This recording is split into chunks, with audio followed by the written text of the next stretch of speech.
여러분 안녕하세요. 소강 박원호입니다. 오늘은 여러분들이 집안에 두면 안 되는 식물과 나무의 위치를 알려드리도록 하겠습니다. 풍수의 가장 기본 원리는 모든 것들이 있어야 할 자리에 있어야 하고 기운이 잘 흐르는 자리에 배치가 되어 있어야 합니다. 이것은 한마디로 음양이 잘 맞도록 만들어져 있어야 한다는 것입니다. 마치 남성과 여성이 만나서 한 가정을 이루듯이 세상의 모든 만물은 자신의 짝을 만나야 숨겨진 능력을 잘 발휘할 수가 있다는 것입니다. 하지만 현대에는 수많은 개발과 주택의 확장으로 인하여 음택의 영향이 거의 없어지고 있어서 음택보다는 양택으로 변화가 되어 가고 있으며, 그 중에서도 내풍수가 기본이 되고 있어서 우리 집안의 배치와 배열을 나의 기운과 우리 가족의 기운을 잘 발휘할 수 있도록 만들어주는 것, 이것이 최우선이 되고 있다는 것입니다. 오늘은 돼지띠 분들이 집안에서 잘 키우고 기르고 있는 화분의 나무와 식물에 관한 이야기입니다. 이 나무와 식물들은 우리 조상님들은 가족처럼 여기고 키우고 계셨다는 것을 여러분들은 아시고 계시지요.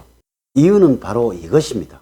나의 시각적인 안정과 가족들의 심리적인 편안함, 건강적인 측면을 모두 고려할 수 있는 풍수적인 소품이기 때문에 그러합니다. 돼지띠 분들, 지금부터 상상의 그림을 그려보시고 생각을 해보도록 하세요. 나무를 보시면 편안하시죠? 네, 화분에 꽃이 피고 열매가 맺히는 것을 볼 때면 마음이 편안해지시고 행복해지시지요. 네, 바로 이것입니다. 심리적으로 안정을 주는 것입니다. 또한 이 나무에서는 이산화탄소를 먹고서 탄소를 뱉어내요 우리가 숨쉬는 공기를 맑고 쾌적하게 만들어 주는 것입니다.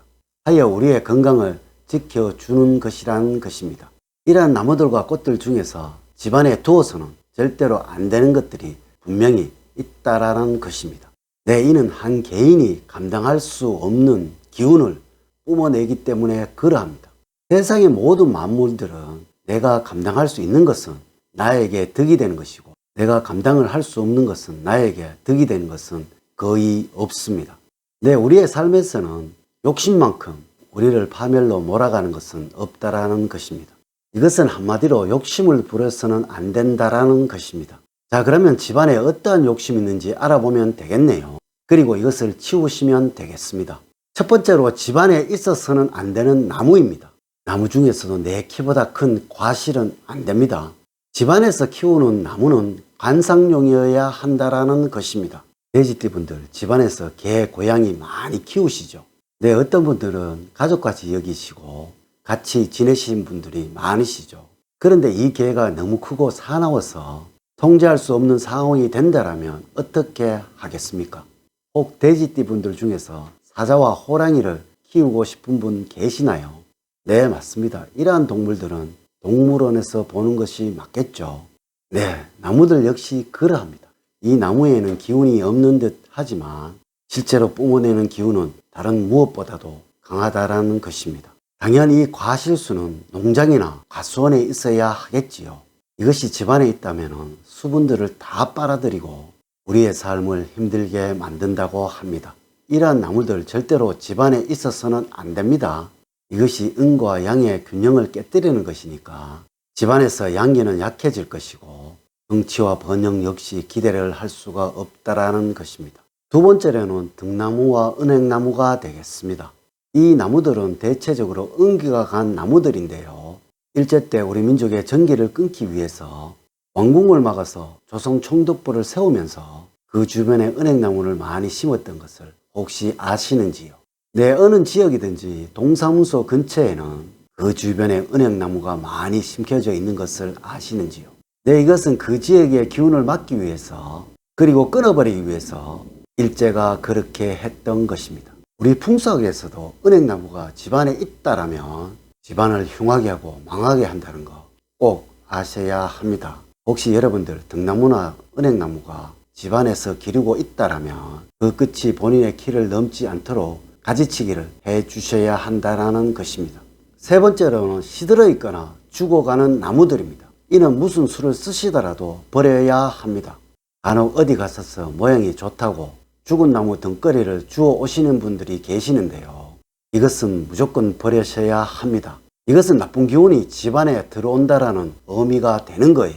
우리 풍수학이나 학문은 무의식을 자극하여서 의식적으로 행동을 하는 학문입니다. 나의 무의식 속에서 죽은 나무를 보면서 좋은 이미지가 생성되기를 기대를 한다는 것은 콩이 팥이라고 우기는 것과 똑같습니다. 한마디로 말이 되지 않는 이야기가 되겠습니다.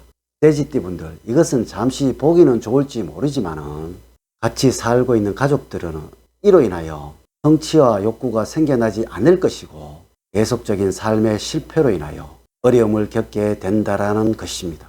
화분 속에 시들어가는 나무들은 당연히 버려야 하겠지만은 혹시 죽은 나무 토막으로 의자, 탁자, 가구, 소품 등으로 사용하는 것, 이 역시 절대로 안 됩니다.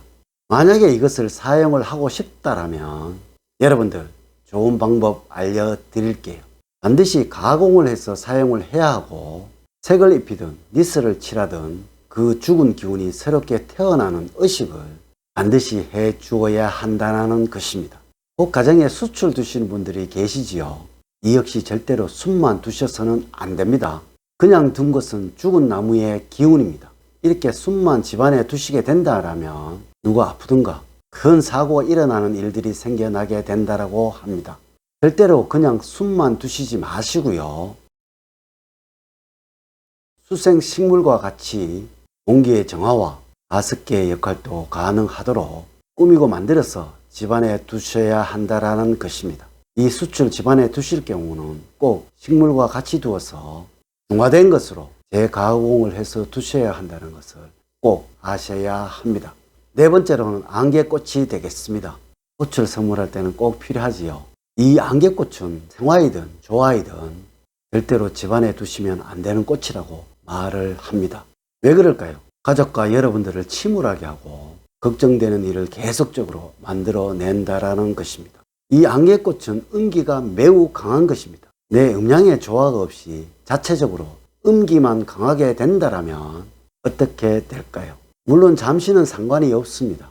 계속적으로 집안에 두시는 일은 없어야 합니다. 마지막으로 다섯 번째, 키가 큰 관엽식물이 되겠습니다. 무슨 기운이든지 나무가 사람의 기운을 이겨내서는 안 됩니다. 우리의 가정에서는 우리 가족이 주체가 되어야 하며 그 외의 모든 것들은 우리 가족의 기운을 살려주는 객체가 되어야 한다라는 것입니다. 집안에서는 어떠한 식물이든 나무가 성인의 키를 넘어서는 안 된다는 것입니다. 혹시 이러한 식물이나 나무가 집안에 있다라면 베란다로 옮기시고 창가로 바짝 붙여 두셔야 합니다. 이 나무와 식물은 우리의 가정에 행복을 가져오는 소품을 담당하는 역할을 합니다. 무슨 소품이든 그 소품의 기운들이 우리 가족의 기운을 넘어서는 안 된다라는 것입니다. 그냥 무심코 지나쳐서 집안에 두고 꾸미고 있었던 화분의 나무나 식물들이 가족과 어떠한 상호 관계를 하는지를 제가 알려드렸습니다. 꼭 명심을 하시고 실천을 하셔서 늘 사랑과 행복이 넘치는 삶 만들어 갔어요. 오늘 긴 시간 시청해 주셔서 감사드립니다. 감사합니다.